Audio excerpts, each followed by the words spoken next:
Hode fam ofie nko ade a obeton hisense bruni oyoye no no an eton tiniama no efo ne fridge en wono mo yi di freezer ne chese de ye showcase ni ade nyina ne nyina bi hisense na air condition TV ni fridge ne gas cooker ne blender de okwa de bebo kra e wo hisense wono da mane yeso mo na nwumre yi na na sei ampofo jemene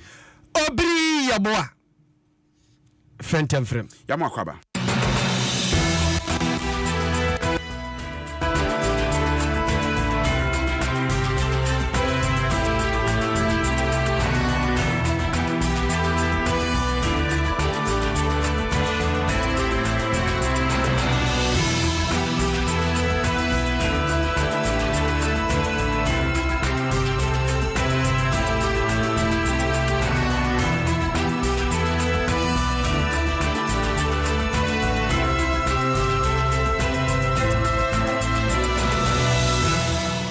Yense ensam no ase yehase free posifo wakache na sentem amamfo ate se maba mienu bi akwakodi nsenseme a chese sa maba wei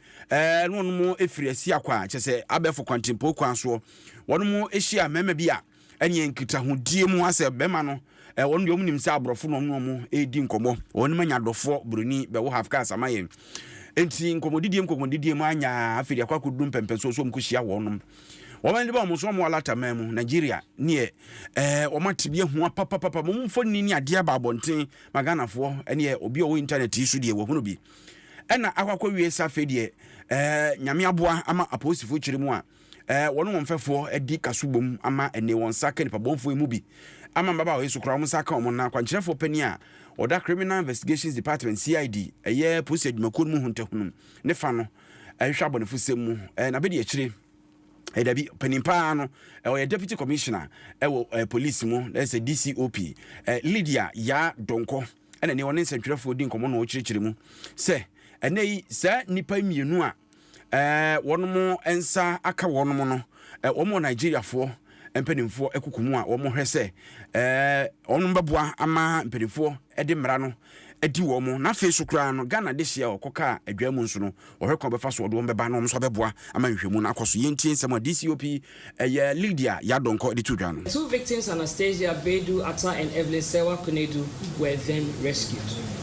Suspects Peter Okoye and Christian Emeka, both Nigerians, indicated to police that they were in Ghana in the year 2019 to work with QNet. They left Ghana for Nigeria in 2020, but Christian Emeka returned to Ghana in June 2024. Peter Okoye, Christian Emeka, and Basil Okonkwo are all Nigerians. They were into romance scam both in Ghana and in Nigeria.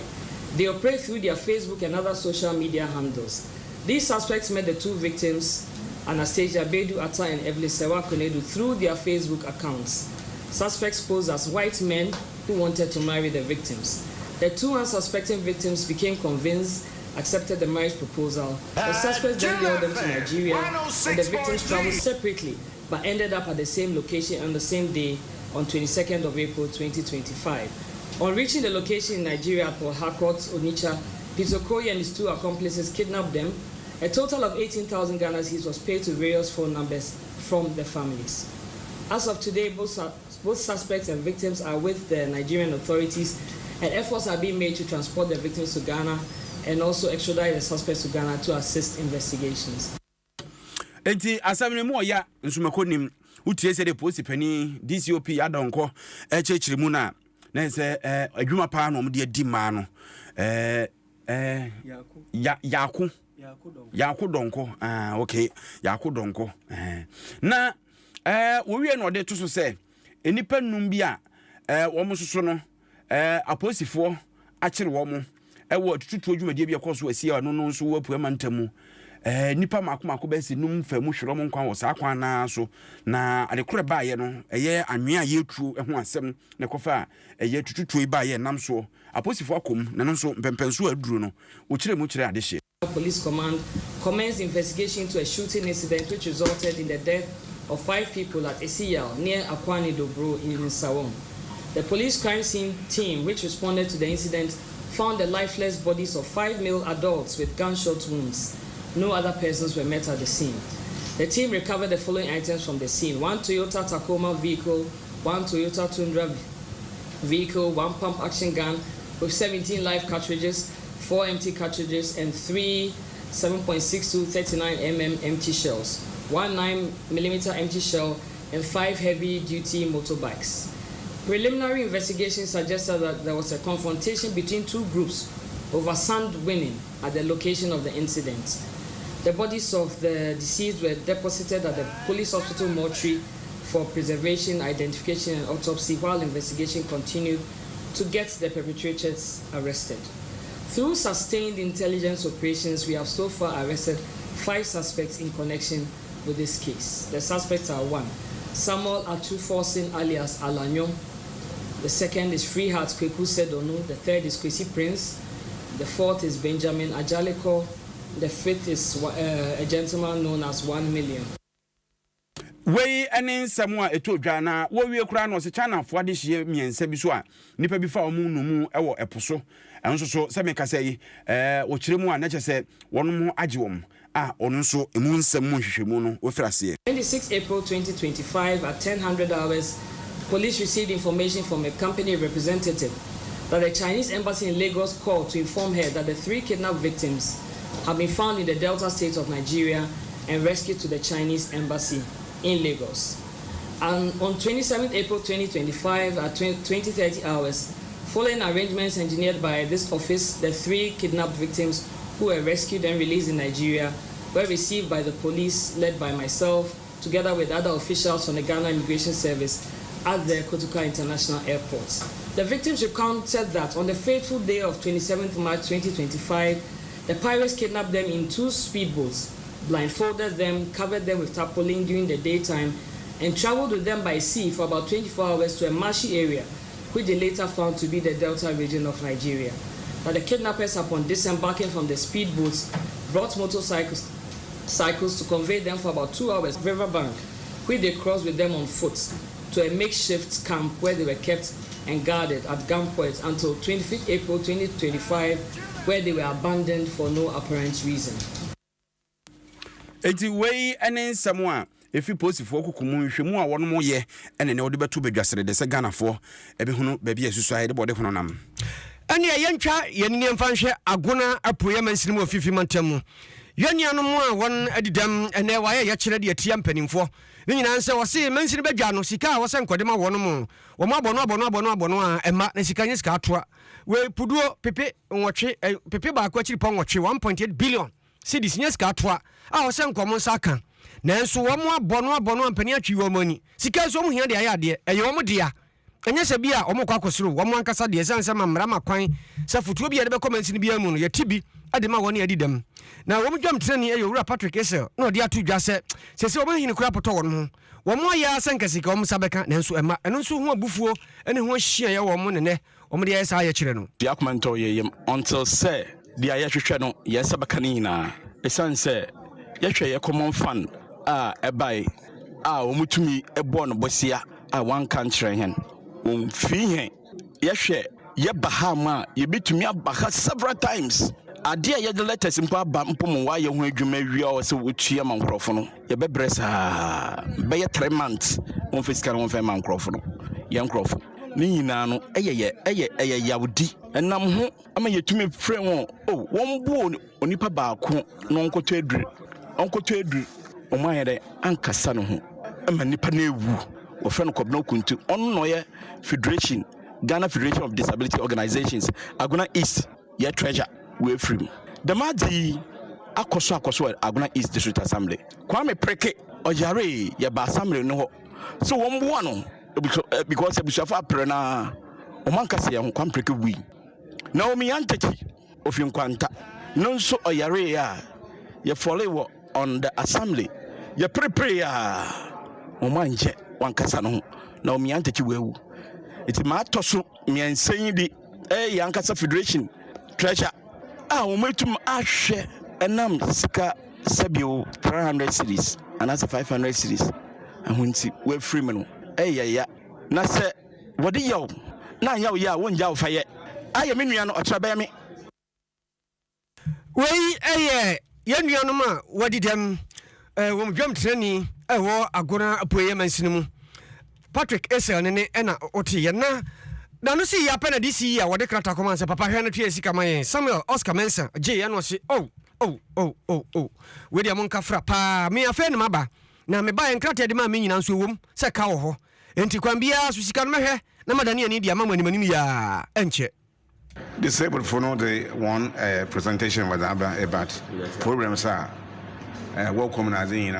me imagine in my capacity as a district chief executive I am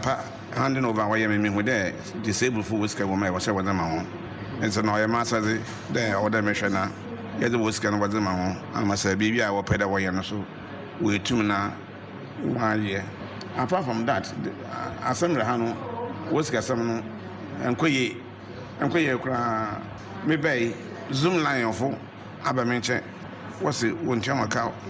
over 18 months and because cleanness and what Abamenche there over 8 months one chama meanwhile what there was one called school we school I was a university for work on they don't have any money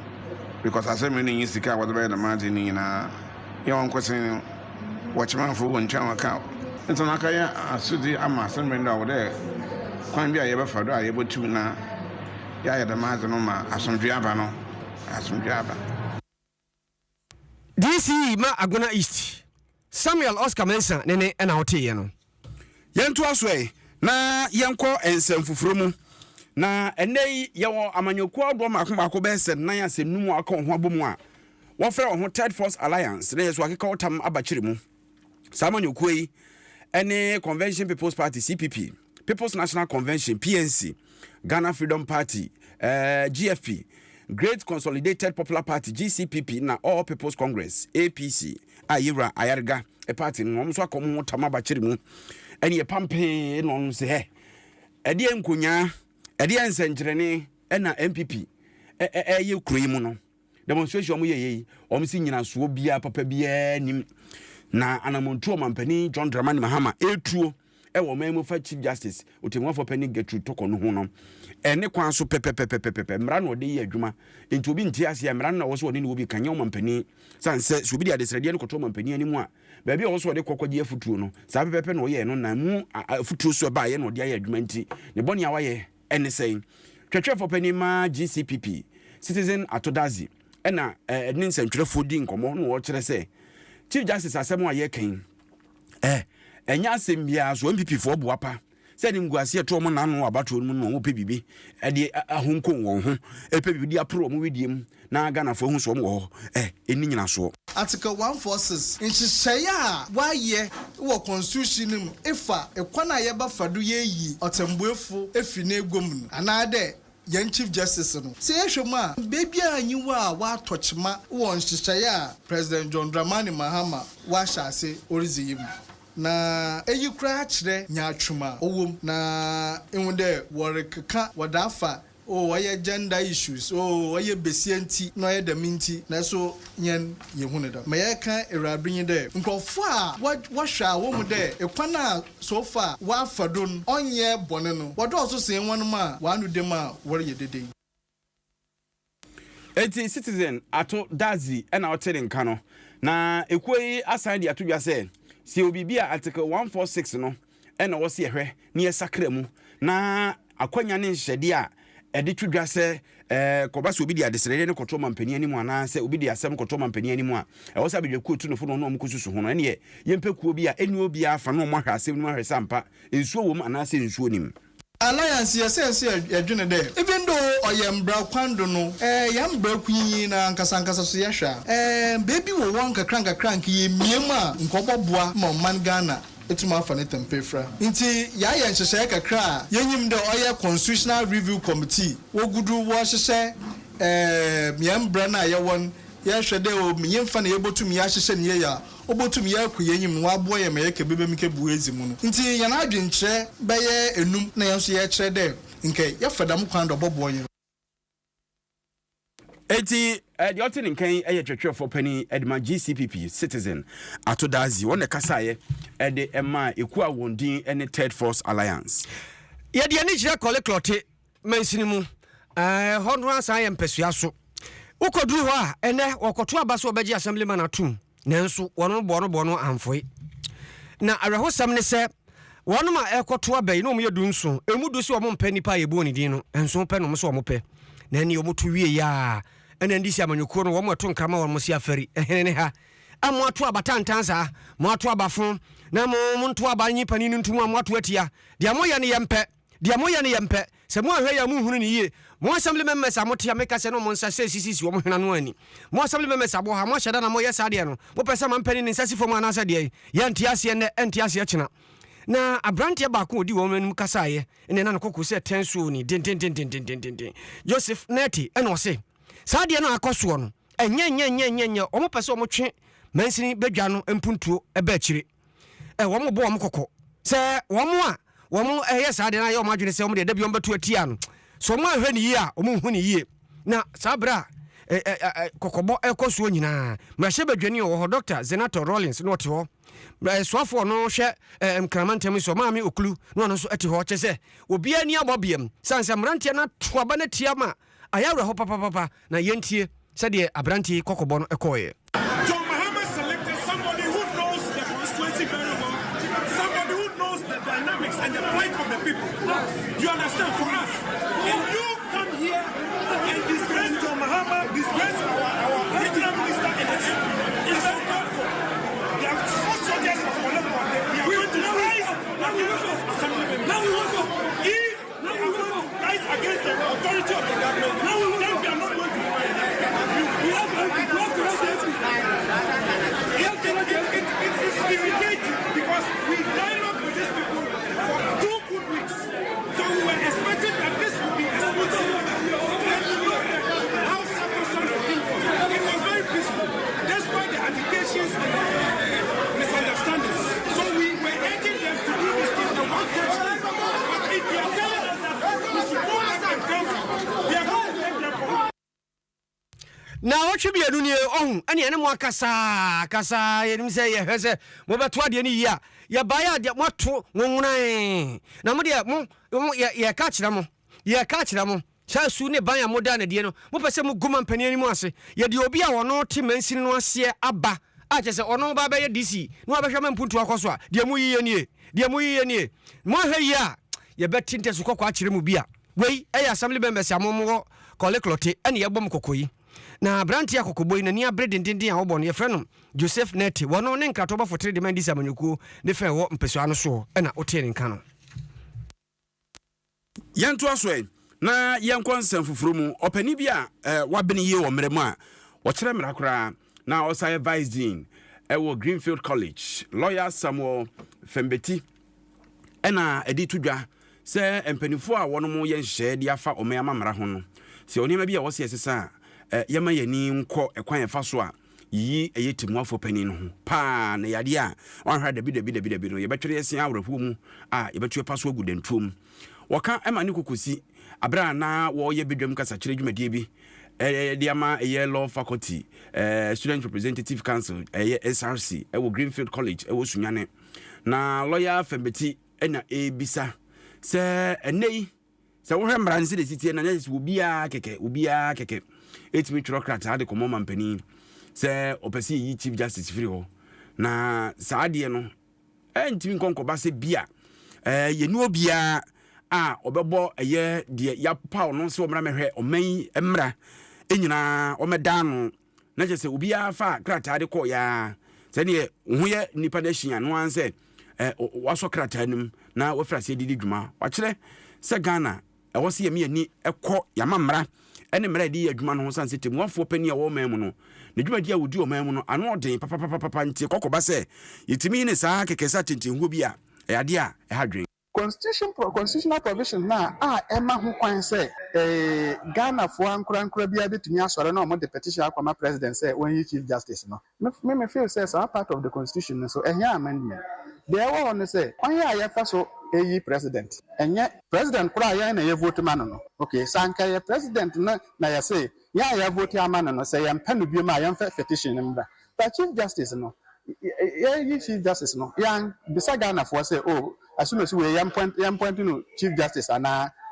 the American say once Ghanaians were not involved in the appointment of the chief justice, the president did not seek the input of ordinary Ghanaians before appointing the chief justice. So why should it be that the president, when he wants to remove the chief justice, will now have to use the opinion of ordinary Ghanaians. Enti ye ene nsɛm a ɔlɔyani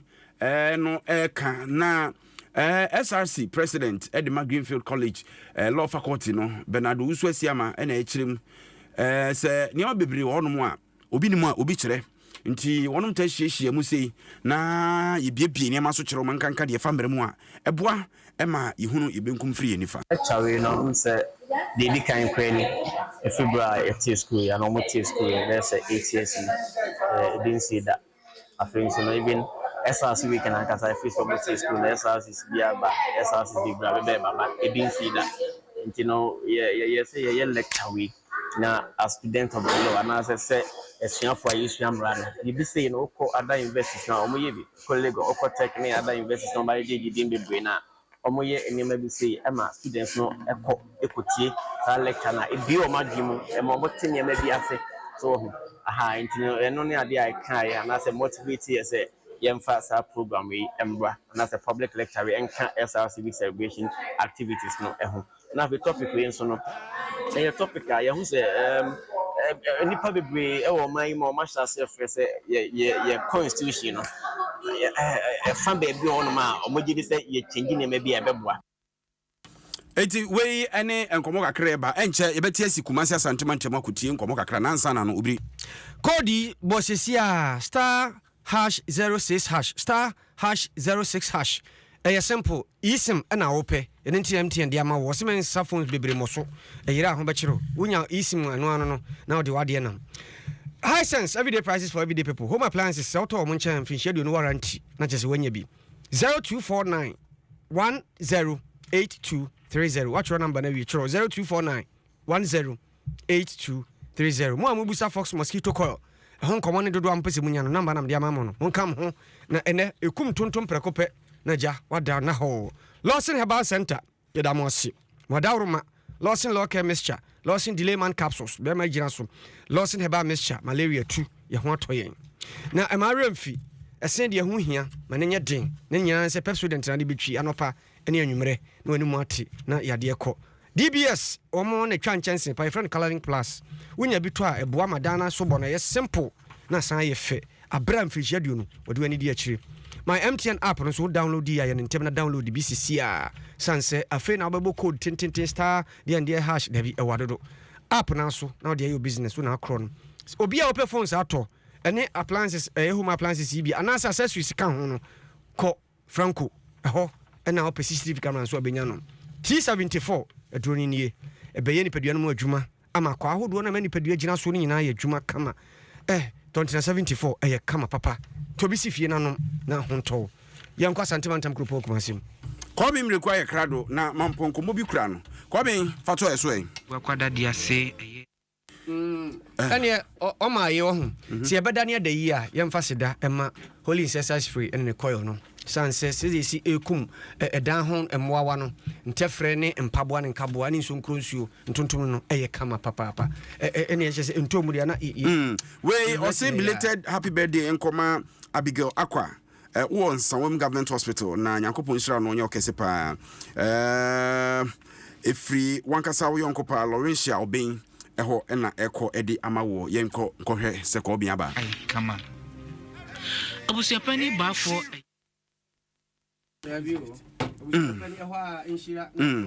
yeah to nyankin ka omanfo adwenkyere no omanfo mo adwenkyere aba bedi ha no na me emfama mo na afi yenko kama enche na chese yesane asifo a na nhyirafo mo anso mu mo ade aya yisie yidi na chese ene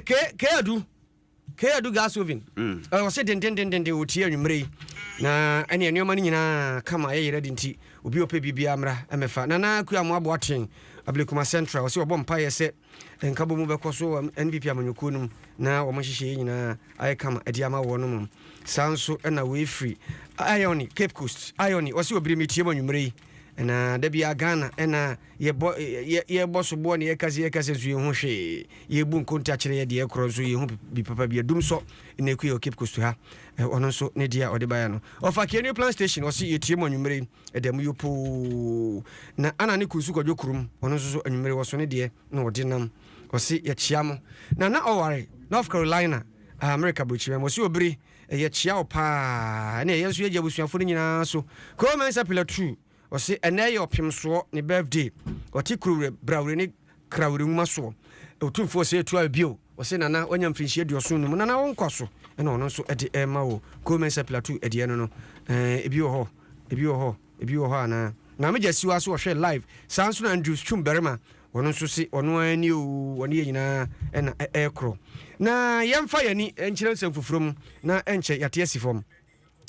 mampani tena akonnwa yi soɔ na fua maako ha ne aduonu nie na mamfa hyɛse ebisa sɛ ɔba yɛbu nkonta obiara onya mfinhyia na fua maako ha ne aduonu a nneɛma a ɔde gu nsani ani deɛ ɔbɔ ho ntoa bɔ a ɔhyɛeɛ no deɛ di kan yɛhwɛ so ayɛ ne nyinaa anaa wantumi anyɛ bi akam papa yi wɔno ɔkyerɛ ma nyɛ sɛ ma Cape Coast yɛfrɛ Jonathan ɔkyere na wɔde ato dwa sɛ mampani ɔyɛ ade papa na fua ɔha ne aduonu nie no ɔba na bɔ dwuma wɔma no koraa no akyɛ sɛ A anaasɛ B+ na ɔde ma no kyɛ sɛ biribia de da no kwam kamakama adwuma no ano wɔyɛ no wɔhwɛ ɛbɔhyɛ a ɔhyɛeɛ a Ghanafoɔ ɛhwɛ so ɛde to abade ma no saa 120-day social contract ɔne yɛ sign sɛ me sɛ me makina in the University of Cape Coast no 80 and 80 no krampo no sɛ nyɛ 100%. And so based upon what I've seen and what he's done and what I've read,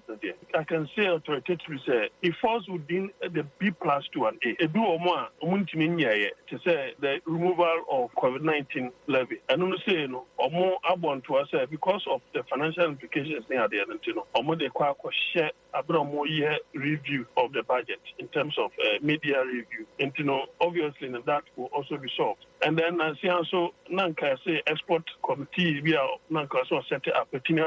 So I think that he falls in terms of scoring. The use is 75 B+ 80 A. I think he's between 75 to an A. So let's say between 76-77%.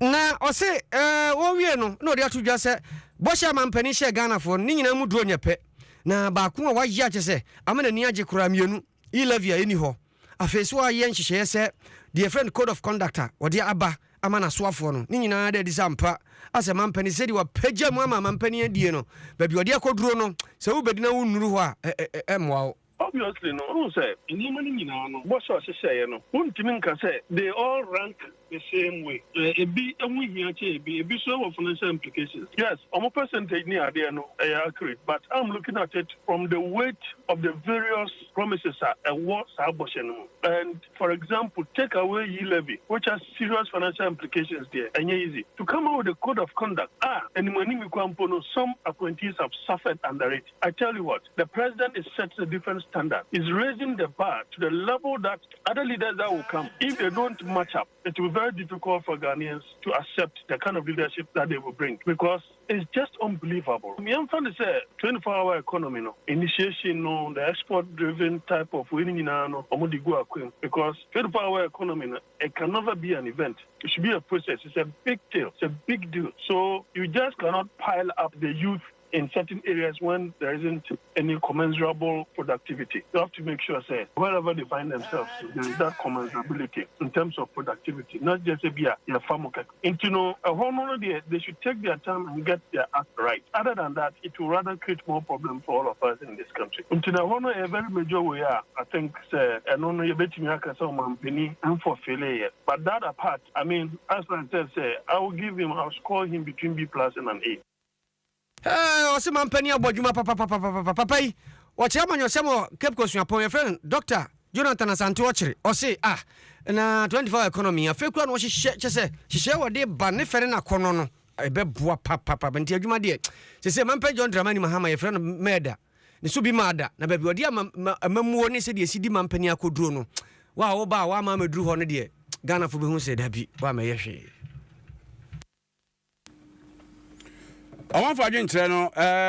maame Jesu ano say political lecture remove e-levy and increase light bill. Okay, ono ne de no kodwa je yi no say kan tum ɛwɔ hɔ Elizabeth Kelly say eyezu eyeza Philipana ne o say bacho mo bi hɔ no a ya na ntokwa ne dɔso oyibo boate no say atwema ne behi ɛhɔ no tie kasebo ne free na emu da hɔ papa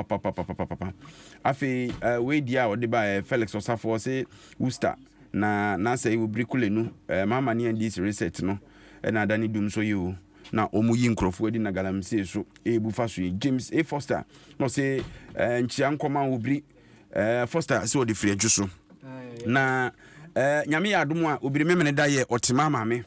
ayie ewo obomen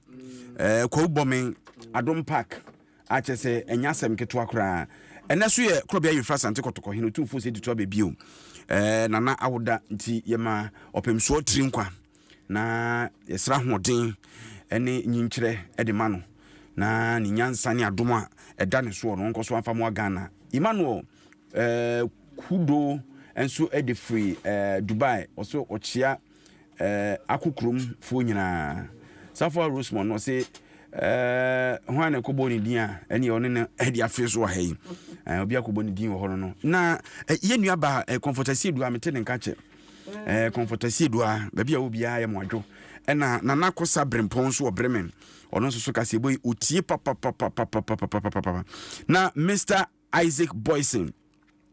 blogura one ne ye omso Amsterdam omutie kase boy na nana frempon wɔ Amsterdam abonten so na ne yire wo Germany nti na ya na frempon tai ekɔhye Germany kakra na frempon se ne maame afrim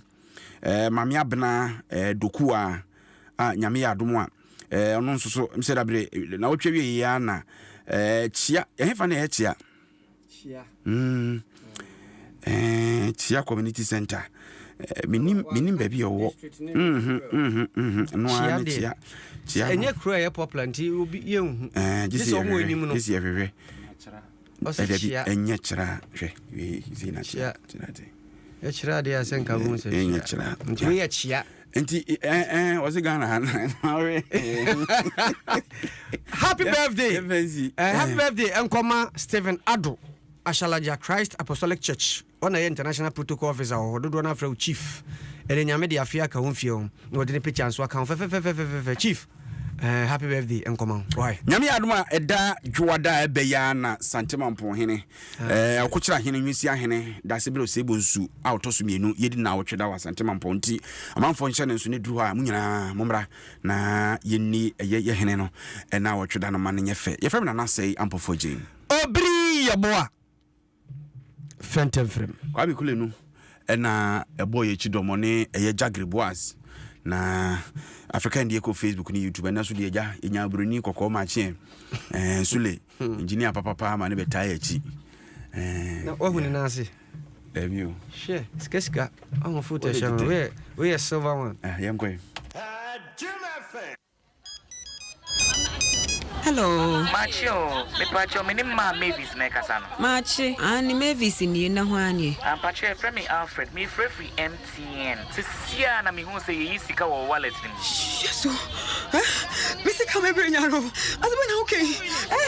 Oh, ma, udi nya botre sika sen na wo wallet ni mu. Oh, Jebe, 20 million. 2,000 Ghana. Oh, erade me wu. Yes, Jebe. Udi abo momo pini ma me keke won. Na me blocking ni pa no. Oba blocking no. 1 9 5